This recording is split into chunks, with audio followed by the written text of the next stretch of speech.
দাজ্জালের কি জন্ম হবে নাকি দাজ্জালের জন্ম হয়ে গিয়েছে? দাজ্জাল পৃথিবীতে জন্ম নিবে না, দাজ্জালের জন্ম কিন্তু হয়ে গেছে। দাজ্জালের জন্ম হয়ে গিয়েছে। বলবেন হুজুর, জন্ম যদি হয় তাকে আমরা দেখি না কেন? কেমনে দেখবেন? কারণ আল্লাহ তাআলা তাকে শাম কিংবা ইয়ামেনের অচিন দ্বীপের মধ্যে বন্দী করে রেখেছেন। আল্লাহর নবীজির জামানায় দাজ্জাল ছিল। দাজ্জালের কিচ্ছা বলে গিয়েছেন মুহাম্মাদুর রাসূলুল্লাহ সাল্লাল্লাহু একেবারে নবীজি একেবারে যেই কিচ্ছাটা সাহাবীদেরকে বলেছেন সেই কিচ্ছাটা হুবহু আপনাদেরকে বলবো। শুনেন তাহলে দাজ্জাল কোথায় আছে বুঝে যাবেন কোন অবস্থায় আছে। এই হাদিসের বর্ণনাকারী সাহাবী একজন মহিলা সাহাবী, নাম হচ্ছে ফাতিমা বিনতে কাইস রাদিয়াল্লাহু আনহা। তিনি বলছেন, একবার ফজরের আযান আমার কানে গেল। ফজরের নামাজ আল্লাহর নবীর ইমামতিতে আদায়ের জন্য আমি ওযু করে মসজিদে নববীর দিকে রওনা দিলাম। আমি যখন মসজিদে গেলাম, মহিলাদের কাতারের সামনের কাতারে আমি থাকলাম। ইসলামী শরীয়তের সিস্টেম হলো পুরুষরা থাকবে সামনের কাতারে, নারীরা থাকবে আলাদা কিংবা পুরুষের কাতারের পিছনে। তিনি বলছেন, আমি নারীদের কাতারের সামনের কাতারে ছিলাম। আমরা নামাজের আগ মুহূর্তে শুনলাম নবীজি বলছেন, ও আমার সাহাবীরা, আজকে নামাজের পরে কেউ নিজেদের জায়গা থেকে উঠবা না, তোমাদের উদ্দেশ্যে আমি কিছু কথা বলবো। এরপরে নবীজি নামাজে ইমামতি করলেন, সালাম ফিরালেন। সালাম ফিরিয়ে আল্লাহর নবী আমাদের দিকে চেহারা ঘুরালেন। এরপরে নবীজি বললেন, শোনো, তামিমদারি এতদিন খ্রিস্টান ছিল, তামিমদারি আমার হাতে এসে ইসলাম গ্রহণ করে মুসলমান হয়েছে। সুবহানাল্লাহ। তামিমদারি আমাকে দাজ্জাল সম্পর্কে এমন তথ্য দিয়েছে, আমি তোমাদেরকে দাজ্জালের ব্যাপারে যে কথা বলা দরকার ছিল সেগুলো তামিমদারির কথার সাথে মিলে গিয়েছে। এই জন্য দাজ্জালের ব্যাপারে আমি তোমাদেরকে সতর্ক করে যাচ্ছি। নবীজি বললেন, তামিমদারি লাখাম এবং জুজাম গোত্রের 30 জনকে নিয়ে নৌ ভ্রমণে সাগরে বের হয়েছিল। তারা যখন সাগরের মধ্যে জাহাজে আরোহণ করলো, এখন তো জাহাজের মধ্যে ইঞ্জিন আছে, সেই জামানায় জাহাজের মধ্যে কোনো ইঞ্জিন ছিল না, জাহাজের মধ্যে পাল বেঁধে দেওয়া হতো। পাল বুঝেন তো আপনারা? পাল বেঁধে দেওয়া হতো, বাতাসের চোটে জাহাজ চলতে থাকতো। নবীজি বলেছেন, তামিমদারি আমাকে বলেছে, তারা যখন পাল বেঁধে দিল বাতাসের তীব্র গতিতে, তাদের জাহাজ খুব দ্রুততার সাথে চলতে লাগলো। হঠাৎ করে তারা সামুদ্রিক ঝড়ের কবলে পড়ে গেল। সামুদ্রিক ঝড়ের কবলে পড়ে যাওয়ার কারণে সাগরের উত্তাল তরঙ্গমালায় একটানা 1 মাস তারা সাগরের মধ্যে হারিয়ে গিয়েছিল। 1 মাস পরে তারা হঠাৎ একটা অপরিচিত অচিন দ্বীপে সূর্যাস্তের আগ মুহূর্তে তাদের জাহাজ গিয়ে অবতরণ করলো। তারা তখন সবাই মিলে ওই অচিন দ্বীপের মধ্যে নামলো। নামার পরে কিছুক্ষণ তারা হাঁটলো। শুনতেছেন তো? হাঁটতে হাঁটতে কিছু দূরে গিয়ে তারা একটা অস্বাভাবিক প্রাণী দেখলো। এই প্রাণীর গায়ে এত বেশি লোম, অস্বাভাবিক লোম থাকার কারণে কোনটা তার শরীরের সামনের অংশ কোনটা পিছনের অংশ বোঝা যাচ্ছিল না। তারা জিজ্ঞেস করলো, তুমি কি? তোমাকে দেখতে এত ভয়ঙ্কর লাগে কেন? তখন সে বলল, আমার পরিচয় হচ্ছে আনাল জাসসাসা। জাসসাসা আরবি শব্দ, এটার অর্থ হলো গোয়েন্দা, গুপ্তচর। সে বলল, আমি হচ্ছি গোয়েন্দা, আমি হলাম গুপ্তচর। তারা তখন বললেন, অচিন এই দ্বীপে কোনো মানুষ নাই, কেউ নাই, কার গোয়েন্দাগিরি, কার গুপ্তচরগিরি তুমি এখানে করো? সে বলল, কিছুক্ষণ পরে টের পাবা, সামনে আগাও, আগাতে আগাতে দেখবা একটা ঘর দেখা যাবে, ওই ঘরের ভিতরে ঢুকবা। তারা এবার ওই ঘরের মধ্যে গিয়ে ঢুকলেন। ওই ঘরের মধ্যে গিয়ে দেখলেন অস্বাভাবিক কোকড়ানো চুল, প্রশস্ত ললাটের অধিকারী, অন্ধ কানা, বিরাট দানবাকৃতির এক লোক, তার হাত এবং পা শিকল দিয়ে বাঁধা। তারা গিয়ে বললেন, কি ব্যাপারে? তো অস্বাভাবিক আকৃতির এত ভয়ঙ্কর দানব, তোমার এই অবস্থা কেন? হাত পা বাঁধা কেন? তুমি কে? তোমার পরিচয় কি? সে তখন বলল, আমার পরিচয় দিব পরে, আগে বলো তোমরা কারা, তোমাদের পরিচয় দাও। তারা বললেন, আমরা আরবের লোক। নৌ ভ্রমণে বের হয়ে সামুদ্রিক ঝড়ের কবলে পড়ে গিয়েছিলাম, এই জন্য আমরা 1 মাস সাগরে হারিয়ে গিয়েছিলাম। এরপরে আমরা আজকে অচিন এই দ্বীপের মধ্যে অবতরণ করার পরে একজন আমাদেরকে বলল সে নাকি গোয়েন্দা, সে আমাদেরকে এখানে পাঠিয়েছে। সে তখন বলল ঠিক আছে, তোমরা যেহেতু আরবের লোক, ঠিক আছে, আমার পরিচয় তোমাদেরকে আমি দিব। তার আগে আমাকে বলো, আমি তোমাদেরকে 3টা প্রশ্ন করব, এই 3টা প্রশ্নের উত্তর দাও, এরপরে আমার পরিচয় দিব। জুড়ে বলেন কয়টা? আজকের ওয়াজ শেষ হবে এই 3টা প্রশ্ন। সবার মনোযোগ আছে তো? এমন 3টা প্রশ্ন বর্তমান পৃথিবীর বাস্তবতার সাথে মিলবে ইনশাআল্লাহ। মনোযোগ আছে তো? ওই পিছনে কয়েকজন ঘুমায়, সামনের এরা স্লোগান দিয়ে ঘুম ভাঙায় দেন, কারণ এই সবক নিয়ে বাড়িতে যেতে হবে। লিল্লাহি তাকবীর। এবার আপনারা দেন ওনাদের উদ্দেশ্যে লিল্লাহি তাকবীর। দেখছেন পিছনের এরা তারা কত জোরে দিল, এবার সামনের এদের উদ্দেশ্যে আপনারাও দেন লিল্লাহি তাকবীর। এবার সবাই মিলে দেন লিল্লাহি তাকবীর। কয়টা প্রশ্ন? সে বলল আমার পরিচয় আমি বলবো, কিন্তু তার আগে আমাকে 3টা প্রশ্নের উত্তর দাও। তারা বললেন ঠিক আছে, তুমি তোমার প্রশ্ন করো। সে তখন 1 নাম্বার প্রশ্ন করলো, আমাকে বাইসান সম্পর্কে খবর দাও।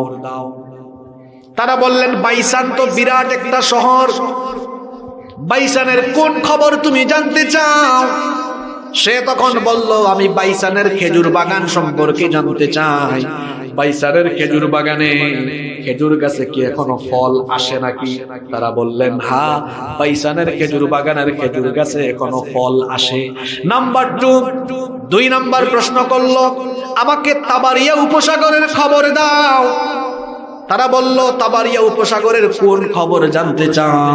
সে বলল তাবারিয়া উপসাগরে পানি আছে নাকি পানিগুলো শুকায় গেছে? তখন তারা বললেন তাবারিয়া উপসাগরে এখনো পানি আছে। সে তখন বলল ঠিক আছে, সর্বশেষ প্রশ্ন হলো জুগারের ঝর্ণার খবর আমাকে দাও। জুগারকে চিনেন? আগে জুগার হচ্ছে লূত আলাইহিস সালামের মেয়ে। তিনি যেখানে ইন্তেকাল করেছেন সেখানে তার কবর হয়েছে, কবরের পাশে একটা ঝর্ণা, ওই ঝর্ণার নাম হয়ে গেছে তার মেয়ের নামে জুগারের ঝর্ণা। তারা বললেন জুগারের ঝর্ণার কোন খবর তুমি জানতে চাও? সে বলল জুগারের ঝর্ণা, ওই ঝর্ণায় কি পানি আছে নাকি পানি শুকিয়ে গিয়েছে? তারা বললেন হ্যাঁ, পানি এখনো আছে, ওই পানি দিয়ে মানুষ এখনো চাষাবাদ করে। সে তখন বলল আমি আমার 3টা প্রশ্নের উত্তর পেয়ে গিয়েছি। তারা বললেন 3টা প্রশ্ন করেছো, 3টা প্রশ্নের উত্তর দিলাম, এবার তোমার পরিচয় বলো। সে তখন বলল আমার পরিচয় হলো আনা মাসিহুদ দাজ্জাল, আমি হচ্ছি দাজ্জাল। তারা তখন বললেন তো তুমি এই অচিন দ্বীপে কি করো? শোনেন, মহাসাগরের মধ্যে এমন এমন কিছু জায়গা আছে, এই যে আকাশের মধ্যে উড়োজাহাজ চলে, প্লেন চলে, বিমান চলে, বিমানেরও কিন্তু চলার জন্য একটা ম্যাপ আছে। ওই রুট ম্যাপ দেখে দেখে পাইলটরা বিমান চালায়। মহাসাগরের সকল জায়গার উপর দিয়ে প্লেনগুলো অতিক্রম করে না, কারণ মহাসাগরের এমন কিছু ভয়াবহ জায়গা আছে, ওই জায়গা দিয়ে বিমান অতিক্রম করলে বিমান নিখোঁজ হয়ে যায়। আবার সাগরের মধ্যে যে জাহাজ চলে, পৃথিবীর 90% ব্যবসা জাহাজের মাধ্যমে চলে। জাহাজ কিন্তু সব মহাসাগরের সকল জায়গা দিয়ে অতিক্রম করে না, কারণ মহাসাগরে এমন কিছু জায়গা আছে যেখানে জাহাজ গেলে জাহাজ একেবারে নিখোঁজ হয়ে যায়। জাহাজ চলার জন্য একটা রুট আছে। দাজ্জাল বলল আমাকে আল্লাহ এমন এক দ্বীপে বন্দী করে রেখেছেন, এখানে কেউ কখনো পৌঁছাতে পারবে না। হয়তো তোমরা এখানে পৌঁছেছো, এখানে কোনো হিকমত আছে। আসলে হিকমত আছে, হিকমত হলো এই ঘটনার মাধ্যমে দাজ্জাল সম্পর্কে আমাদেরকে তথ্য দেওয়া। সুবহানাল্লাহ। তখন তারা বললেন তো তুমি এখানে করো কি? তুমি কখন দুনিয়াতে আসবে? কখন তোমার আত্মপ্রকাশ ঘটবে? দাজ্জাল তখন বলল যে 3টা প্রশ্ন করেছি, ওই 3টা প্রশ্নের উত্তরের মধ্যে আমি দাজ্জাল দুনিয়াতে আসার আলামত আছে। তারা বললেন বুঝলাম না, একটু বুঝায়া বলো। 3টা প্রশ্ন ছিল, হয়তো কেউ কেউ মনে রাখছেন, অনেকে ভুলে গেছেন। শোনেন, প্রথম প্রশ্ন করেছিল বাইসানের খেজুর বাগানের খবর দাও। তারা বলেছিলেন বাইসান, কি বলেছি? গুগলের মধ্যে আপনারা সার্চ করবেন, যুবক ভাইরা আজকে বাড়িতে গিয়ে ইউটিউবে দেখবেন, গুগল ম্যাপে দেখবেন যে এই নামে পৃথিবীতে জায়গা আছে কিনা। বাস্তব হওয়া দরকার, ঠিক না? তারা বললেন বাইসানের খেজুর বাগানে খেজুর গাছ থেকে ফল আসে। দাজ্জাল বলল, যেই দিন বাইসানের খেজুর বাগানে সকল খেজুর গাছ মরে যাবে, বাইসানের খেজুর বাগানে যখন বাইসানের মূল খেজুরের গাছ থাকবে না, তখন আমি দাজ্জাল দুনিয়ায় গিয়ে ফিতনা ছড়াবো। বাইসানের খেজুর বাগানে যখন খেজুর থাকবে, আজকে বাড়িতে গিয়ে গুগল শরীফ বুঝেন তো আপনারা, গুগলে সার্চ করবেন হোয়াট ইজ বাইসান, বাইসান কি এবং বাইসান কোথায় অবস্থিত, তারপরে বাইসানের খেজুর বাগানের খেজুর গাছগুলো কোন জায়গা থেকে আনা হয়েছে, সব পরে দেখবেন, ইউটিউবেও দেখবেন। বাইসানের খেজুর বাগানে বর্তমানে বাইসানের মূল খেজুর গাছ একটাও নাই। বাইসান ছিল ফিলিস্তিনের জায়গা, এটাকে ইহুদিরা দখল করে ফেলেছে। এখন বর্তমানে ইহুদিরা ওই জায়গাকে দখল করে ফেলেছে এবং ইহুদিরা বাইসানে মরক্কো থেকে কিছু খেজুর গাছ এনে লাগিয়েছে। তাহলে আমাকে উত্তর দেন, বাইসানের খেজুর বাগানের খেজুর বাগানের মূল খেজুর গাছ আছে? জোরে আছে? বাস্তব ওয়াজ শুনে যান। দাজ্জাল যে আপনার ঘরের দরজায় এসে কোরআন নাড়ছে, কিছুদিন পর নাড়ছে, তা আপনিই টের পাবেন। সে বলল, অচিরে বাইসানের খেজুর বাগানের কোন খেজুর গাছে ফল আসবে না, তখন আমি দাজ্জালের আগমন হবে। 2 নম্বর বলেছিলাম তাবারিয়া উপসাগরের কি অবস্থা, তোমরা বলেছো তাবারিয়া উপসাগরে পানি আছে। তাবারিয়া উপসাগরের পানি যখন শুকায় যাবে, তখন আমি দাজ্জাল দুনিয়ায় আসব। তাবারিয়া উপসাগর, এটাকে দেখবেন ইউটিউব বা গুগলে সার্চ করলে, এটাকে এখন বলা হয় sea of Galilee. Sea of, এটা পানি তারা ফিলিস্তিনিদেরকে দেয়। অচিরেই এই তাবারিয়া উপসাগরের পানি শুকাবে। দাজ্জাল বলছে তখন আমি দুনিয়ায় আসব। 3 নম্বর সে বলেছে জুগারের ঝর্ণার কি খবর। তারা বলেছেন জুগারের ঝর্ণায় পানি আছে, কিন্তু বর্তমানে জুগারের ঝর্ণা, এই ঝর্ণায় 1 ফোঁটা পানিও, তার মানে দাজ্জাল দুনিয়াতে আসার দেরি আছে। জোরে বলেন, জুগার এটা কোথায়? এটাও ফিলিস্তিনে ছিল, ইসরায়েলের দখলদাররা দখল করেছে। আপনারা বলবেন হুজুর, এই হাদিসে যে 3টা জায়গার কথা বলা হয়েছে, বাইসান, তাবারিয়া বা sea of Galilee, Beisan, sea of Galilee আর হচ্ছে জুগারের ঝর্ণা, 3টা জায়গা ইহুদিরা কায়দা করে দখল করেছে। আচ্ছা, ইহুদি জাতির তথ্য নিয়ে যারা পড়াশোনা করেছেন তারা জানেন, ইহুদিদের ইতিহাস, ইহুদি কিন্তু কোনো ধর্ম না। ইহুদি কোনো ধর্ম, শোনেন তাইলে কোথা থেকে আসছে, মনোযোগ আছে তো আপনাদের? একটু 2-4 মিনিট লম্বা হয়ে যাচ্ছে আলোচনা, কষ্ট হবে আপনাদের। ইহুদিরা মূলত ছিল বনি ইসরাইল, বনি ইব্রাহিম আলাইহিস সালাম, আমাদের জাতির পিতা ইব্রাহিম আলাইহিস সালামের 2 জন স্ত্রী থেকে 2টা বংশধারা পৃথিবীতে প্রসিদ্ধ হয়েছে। কয়জন স্ত্রী? উনার একজন স্ত্রী হচ্ছেন হাজের বা হাজেরা। সন্তান হওয়ার পরে তার উনার বউ এবং সন্তানকে রেখে আসলেন কোথায়? মক্কায়। ওই ছেলের নাম হলো ইসমাঈল। আর আরেক স্ত্রী ছিলেন বন্ধা, সারা। উনার ঘরেও আল্লাহ সন্তান দিয়েছেন শেষ বয়সে। উনার ঘরে ছেলে হয়েছে ইসহাক। এবং তারা ছিলেন তখন ফিলিস্তিনকে, ওখানে থেকে বলা হতো তখন কেনান অঞ্চল, ফিলিস্তিন। সারার গর্ভ থেকে আসলেন ইসহাক। ইসহাকের ছেলের নাম ইয়াকুব। ইসহাকের ছেলের নাম ইয়াকুব আলাইহিস সালামের উপাধি ছিল ইসরাইল। কি ছিল? ইহুদিরা তাদের স্টেটের নাম রেখেছে ইসরাইল। এই ইসরাইল, এটা ছিল ইয়াকুব নবীর উপাধি। এটার অর্থ হলো আল্লাহর বান্দা।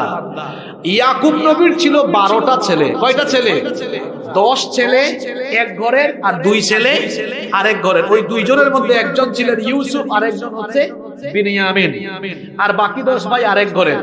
ওই ইয়াকুব নবীকে বলা হয় ইসরাইল বা ইসরাইল, আর তার সন্তানদেরকে বলা হয় বনি ইসরাইল। বনি ইসরাইল মানে হচ্ছে ইসরাইলের সন্তানগণ বা ইয়াকুব নবীর সন্তানগণ। এই 12 ছেলের মধ্যে এক ছেলের নাম ছিল ইয়াহুদা। এক ছেলের নাম ছিল কি? ইয়াহুদা। এই ইয়াহুদার বংশ থেকে পৃথিবীতে এক পর্যায়ে ইহুদি জাতির উদ্ভব হয়েছে। এটা কোনো মূলত ধর্ম না। এই ইহুদিরা শেষ নবীর, এই ইহুদিরা তাদের মাসিহের অপেক্ষায় ছিল, তারা তাদের মাসিহকে চিনতে পারে নাই, তারা তাদের মাসিহকে হত্যা করেছে। আর খ্রিস্টানরা আর ইহুদিরা তারা মনে করেছে ঈসা নবীকে তারা মেরে ফেলেছে। আর আল্লাহ কোরআনে বলেছেন ঈসা নবীকে তারা শুলে চড়াতে পারে নাই, বরং ঈসা নবীর সুরত আল্লাহ আরেকজনকে দিয়েছেন, আর ওই লোককে তারা শুলে চড়িয়েছে। ইহুদি খ্রিস্টানরা আছে মিসা নিয়ে, আমরা আছি ঈসা নিয়ে। ইহুদি খ্রিস্টানরা আছে কি নিয়ে? মিস্টার মিসা নিয়ে, আর আমরা আছি ঈসা নিয়ে। ঈসা আলাইহিস সালাম মারা যান নাই, তাকে আল্লাহ আকাশে উঠায় রেখেছেন। কারণ ঈসা নবী দোয়া করেছিলেন আল্লাহ আমাকে শেষ নবীর উম্মত বানিও। আল্লাহ তার দোয়া কবুল করেছেন, এজন্য আখিরি জামানায় দাজ্জালকে হত্যার জন্য আল্লাহ তাআলা ঈসা আলাইহিস সালামকে পাঠালেন। সুবহানাল্লাহ। তো শুনেন, এই তিনটা জায়গা ইহুদিরা দখল করেছে কেন জানেন? ইহুদিদের বিশ্বাস যে এই তিন জায়গার আলামতের সাথে দাজ্জালের আত্মপ্রকাশ সম্পর্কিত। তারা মনে করে দাজ্জাল তাদের ইমাম, ইহুদিরা মনে করে দাজ্জাল তাদের ইমাম, এবং তারা মনে করে এই দাজ্জাল আসলে তারা গোটা পৃথিবীর নেতৃত্ব পেয়ে যাবে, তারা গোটা পৃথিবী শাসন করবে। এটা তাদের স্বপ্ন। এই স্বপ্ন দুঃস্বপ্ন থেকে যাবে, কারণ এই দাজ্জালকে হত্যা করার জন্য আল্লাহ ইমাম মাহদী এবং ঈসা আলাইহিস সালামকে পাঠাবেন। আল্লাহু আকবার। আপনাদের কষ্ট হচ্ছে? 10-15 মিনিট থাকা যাবে না ইনশাআল্লাহ। কিচ্ছা তো শেষ হয় নাই এখন। তো সে বলল এই তিনটা প্রশ্নের উত্তর দিয়ে সে তার কি করলো? পৃথিবীতে আগমনের কথা জানালো। এবার এরা বললেন তুমি পৃথিবীতে গিয়ে কতদিন থাকবা? কানা দাজ্জাল তখন বলল পৃথিবীতে আমার অবস্থানের সময় হবে 40 দিন। জুড়ে বলেন কতদিন? আস্তে বলবেন না, জুড়ে বলেন কতদিন? 40 দিন। তবে আমার প্রথম দিন হবে 1 বছরের সমান, প্রথম দিন হবে 1 বছরের সমান, দ্বিতীয় দিন হবে 1 মাসের সমান, তৃতীয় দিন হবে 1 সপ্তাহের সমান, আর বাদ বাকি 37 দিন হবে স্বাভাবিক দিনের মতো। সাহাবীরা বললেন ওগো আল্লাহর নবী, দাজ্জালের প্রথম দিনটা যদি 1 বছরের সমান হয় তাহলে এত নামাজ আমরা কিভাবে পড়বো? নবীজি বললেন অনুমান করে করে, ওয়াক্তগুলো অনুমান করে করে তোমরা নামাজ আদায় করে নিও। দাজ্জাল পৃথিবীতে আসার পর গোটা দুনিয়ায় ফিতনা চালাবে, কিন্তু 3টা জায়গায় যেতে পারবে না, 2টা জায়গায় যেতে পারবে না। একটা হলো মক্কা আর একটা হলো মদিনা। মক্কায় যখন ঢুকতে চাইবে ফেরেশতা ভাগায়া দিবে, মদিনায় যখন ঢুকতে চাইবে ফেরেশতা ভাগায়া দিবে। এই দাজ্জাল দুনিয়াতে এসে গোটা দুনিয়ায় ফিতনা চালাবে। দাজ্জালের সৈন্য হবে মোট 70,000। জুড়ে বলেন কত হাজার? 70,000 ইহুদি সৈন্য থাকবে, আর কিছু অজ্ঞ জাহেল মহিলা থাকবে। এই দাজ্জাল গোটা দুনিয়ায় যখন ফিতনা চালাবে, দাজ্জালকে হত্যা করার জন্য আল্লাহ তাআলা সাইয়েদনা ঈসা আলাইহিস সালামকে পাঠাবেন। কেমনে পাঠাবেন শুনেন। ইমাম মাহদী আলাইহিস সালাম, ঈসা নবী যে মসজিদে আসবেন মসজিদটাও কিন্তু রেডি হয়ে আছে। শুনেন হাদিস থেকে বলছি, আল্লাহ নবী বলেছেন ফজরের নামাজের সময় ইমাম মাহদী সিরিয়ার দামেস্কের পূর্ব দিকের সাদা গম্বুজওয়ালা একটা মসজিদ, ওই মসজিদে ইমাম মাহদী নামাজে ইমামতির জন্য যখন দাঁড়াবেন, ঠিক ওই সময়ে নামাজে দাঁড়ানোর ঠিক আগ মুহূর্তে 2 জন ফেরেশতা ডানার উপরে বর করে সিরিয়ার দামেস্কের সাদা গম্বুজওয়ালা ওই মসজিদের মধ্যে ঈসা আলাইহিস সালাম অবতরণ করবেন। সুবহানাল্লাহ। ইমাম মাহদী দেখেই চিনে ফেলবেন, দেখেই বলবেন আহলান ওয়া সাহলান, আসেন আপনার অপেক্ষায় আমরা ছিলাম, আপনি নামাজের ইমামতির জায়গায় দাঁড়ান। ইমাম মাহদী যখন এই কথা বলবেন, ঈসা আলাইহিস সালাম তখন বলবেন না, আপনি ইমাম, আপনি হচ্ছেন গোটা দুনিয়ার মুসলমানদের খলিফা, আপনি ইমামতি করেন, আমি মুক্তাদি হব। নামাজ আরম্ভ হয়ে যাবে।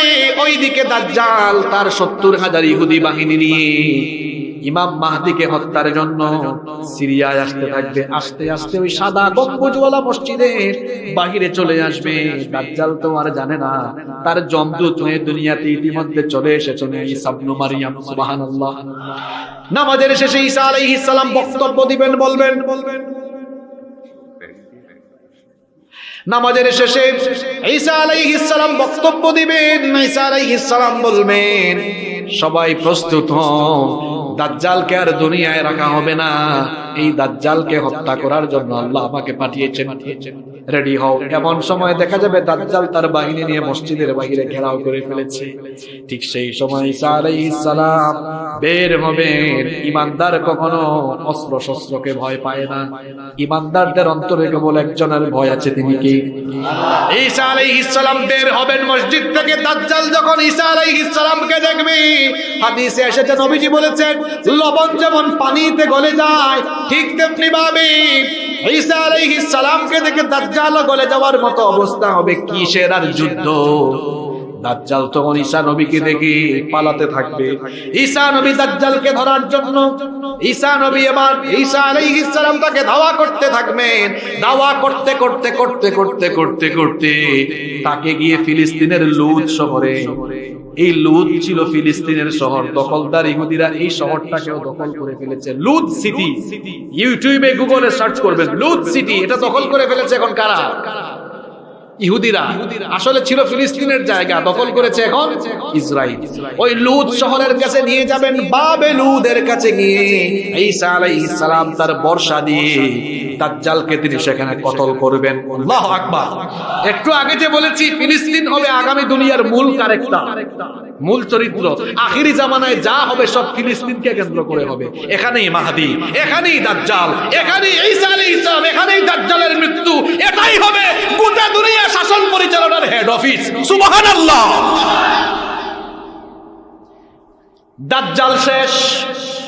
দাজ্জালের 70,000 ইহুদি বাহিনীর অবস্থা কি হবে? ঈমানদাররা তাদেরকে কচু কাটা আরম্ভ করবে।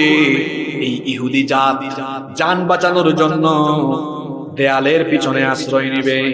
আল্লাহর হাবিব বলেছেন এই ইহুদিদেরকে হত্যা করার জন্য ওই দিন আল্লাহ দেয়ালের জবানও খুলে দিবেন। দেয়াল তখন ঈমানদার মুজাহিদদেরকে বলবে, হে আল্লাহর জন্য, হে আল্লাহর দ্বীনের মুজাহিদ, আমার আড়ালে এক ইহুদি আছে, তাকে ধরো এবং হত্যা করো। আল্লাহু আকবার। গাছের আড়ালে আশ্রয় নিবে, গাছের জবান আল্লাহ খুলে দিবেন। গাছ বলবে আমার আড়ালে এক কাফির আছে, তাকে ধরে ধরে হত্যা করো। এইভাবে করে দাজ্জাল এবং তার বাহিনীকে শেষ করে দিয়ে গোটা দুনিয়ায় আবারও ইসলামের পতাকা বিজয়ী হবে।